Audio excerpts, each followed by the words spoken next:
Hey guys, it's Melanie. Welcome back to my channel. It's been a couple of weeks, but I'm glad to be back. Today I did want to go ahead and film this video for you guys. I know I should have done it about a year ago. This situation took place almost about a year and a half ago, maybe going on to 2. And it is something that a lot of people at the time asked me so many questions about.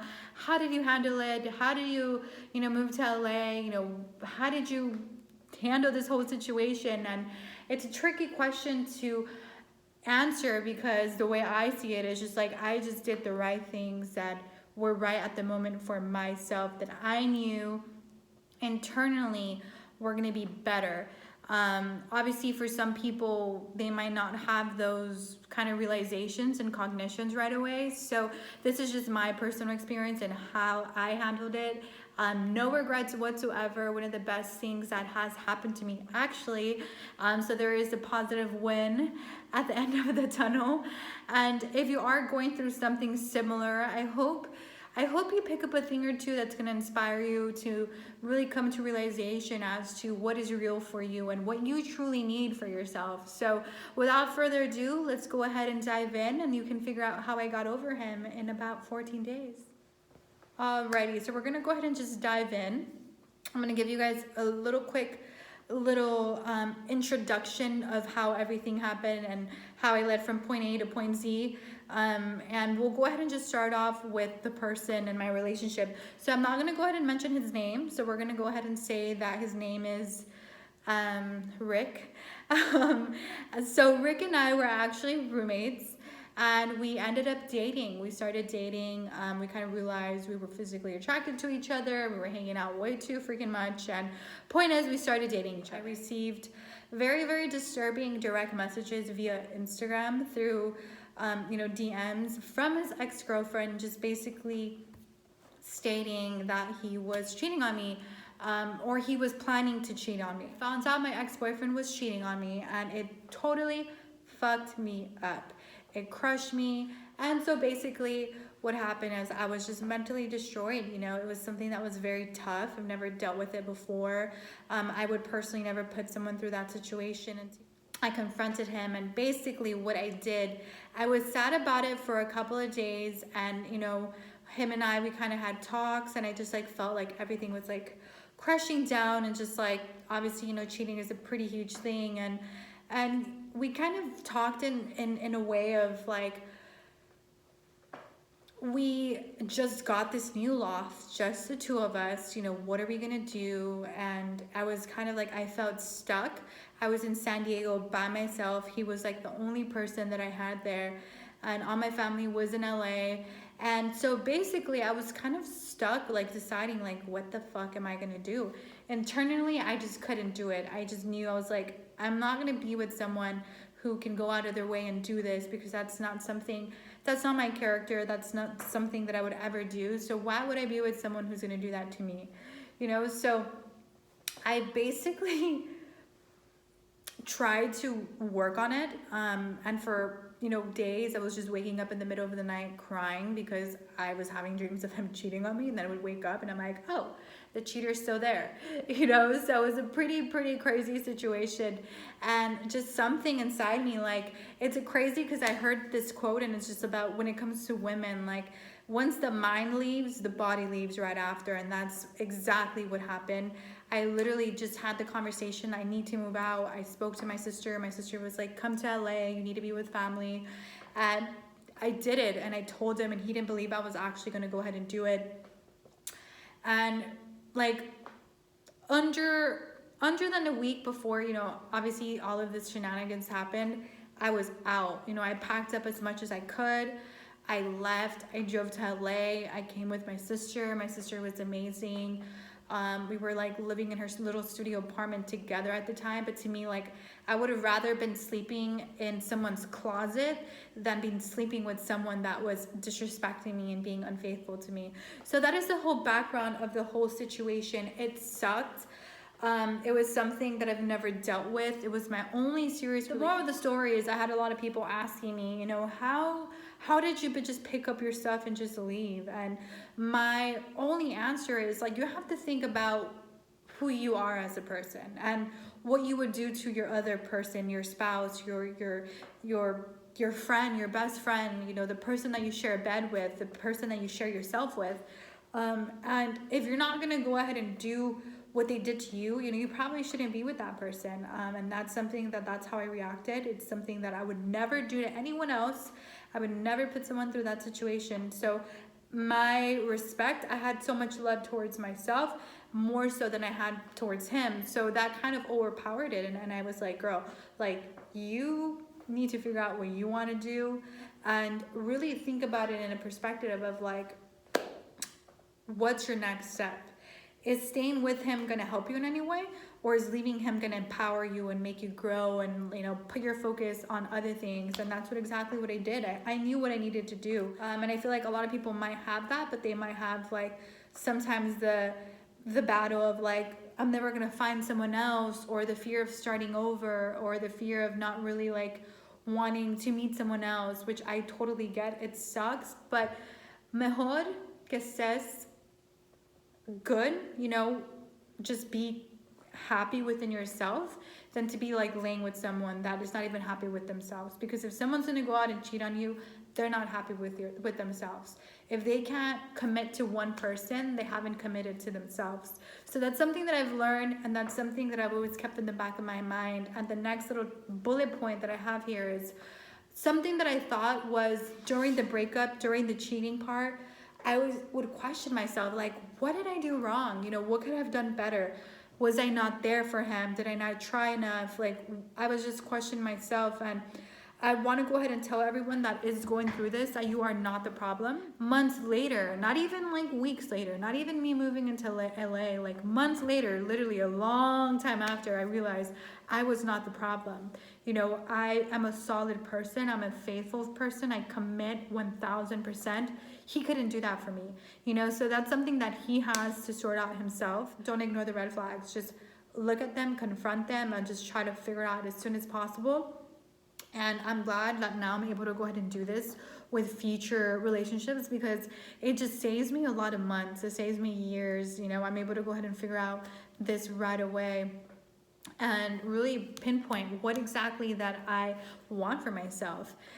This whole transition, everything, the whole positive aspect of it is that moving to LA, you know, from San Diego, a year and a half later, I understand. Like, I understand completely that everything does happen for a reason.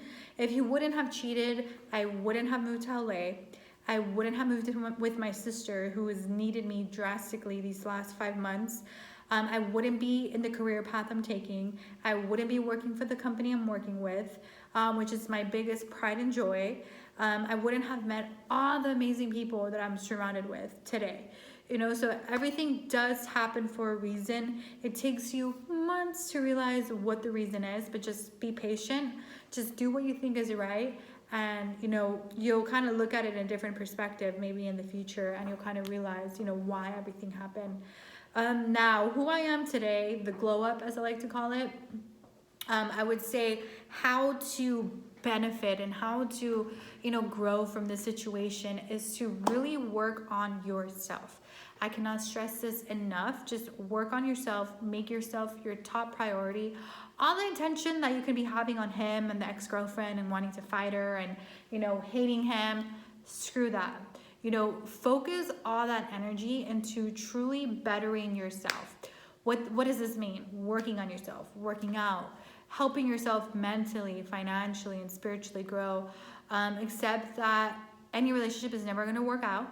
If you're happy, like, no relationship is ever going to work out if you're not happy with yourself. I would say that's like my biggest point, because if you're not happy with yourself, how the hell are you going to be happy with someone else? You know, a person who is 100% is always going to go ahead and attract 100% people.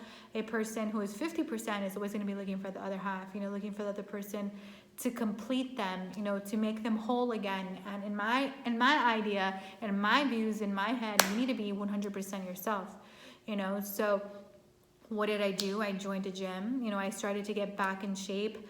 I, for the first time in my life, started thinking about long-term goals. I'm talking about, you know, 10, 30, 40, 50 years from now. I'd never done that before. You know, really figuring out what kind of person I want to be. And I'm a totally different person from dating him to now I'm a totally different person. Like, I wouldn't date him now. You know, let's just say if I were to just come meet him at a bar, he's not someone that I would talk to. And to me, that's the craziest, most mind-boggling thing ever. And now, you know, that I'm the best version of myself, I feel like he's still at the same place, and obviously I'm not. So, you know, it's one of those things that it's crazy how something like this can be one of the most beneficial things that can happen for you. So that's awesome. And now that I look back on it, I'm like, I'm glad I didn't do that for another year, you know, be stagnant and kind of just live that mediocre life.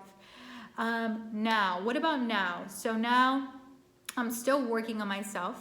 8 months ago, I really improved. Well, 8 months ago, I really decided that I wanted to improve my communication. I realized that my communication wasn't the best, and who knows, that's something that could have contributed to, you know, our relationship.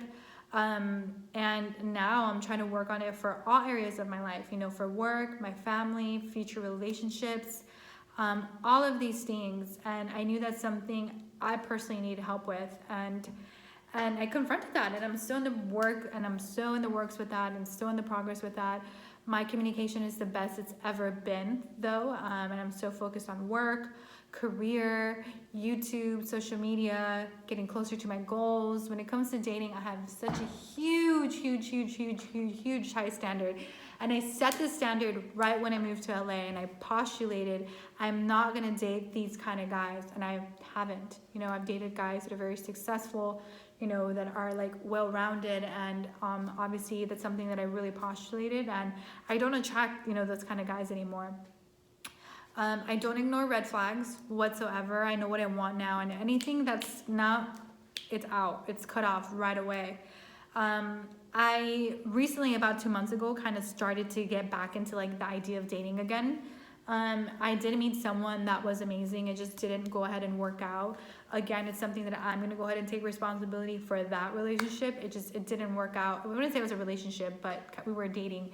And it was because of my communication. So I'm starting to realize that this communication thing is a pattern, but I'm working on it. So more of the story, you guys, is that breakups suck. Breakups suck, they're terrible. Just know that everything happens for a reason. It might suck at the beginning, a lot more, but trust me, months later, you'll go ahead and realize that everything happened for a reason. You're gonna look at things in a very different perspective, different perspective, but it's gonna be a good perspective. It's gonna be an empowering perspective. You're gonna be like, I can't believe I left that. I should have left that sooner. But every relationship is beautiful. I was in love with the person. We shared amazing times together, and that's something that I can never, ever, you know, give back to him. And I appreciate that, and I hold that so dear to my heart. But I know now that that relationship was not it, and now I'm able to go ahead and look at my next relationship as to, like, you know, these little things, and really pinpoint who the next person's gonna be. But I couldn't be more proud of the way I handled the breakup. I didn't realize how much of a badass I was till like months later. Even though my friends and family were telling me this the entire way around, I didn't actually realize it. But I'm so proud of myself and how I handled it. And I'm so proud of the woman I'm becoming and who I'm, you know, striving to be. And if you're going through something similar to this, just know, follow your gut. You know what's right for you. Just do what you know is right. If you have to question it, if you have to go out of your way to make it right, it's probably not it, sis. So just move on. There's 7 billion other fish on the sea, you know. So I hope you guys pick up a thing or two, and I hope you learned something. Let me know, you know, if this is something you're going through, or if you picked up a thing or two. Go ahead and comment down below. But like always, I'll see you guys in my next video. And if you guys want to go ahead and talk about these kind of things, I'm very open. I want to use my platform to empower women and men as well, to just do the right things and just grow, and failure suck, but just moving on and just kind of brushing your shoulders up a little bit. You know, I want to share all my advice, and even if it is a little bit personal, I don't care. I want to help and impact as many people as I possibly can in my lifetime. So if you did learn something, I'm glad. Hit the thumbs up button or comment down below, and I'll see you guys in my next video. Bye, you guys.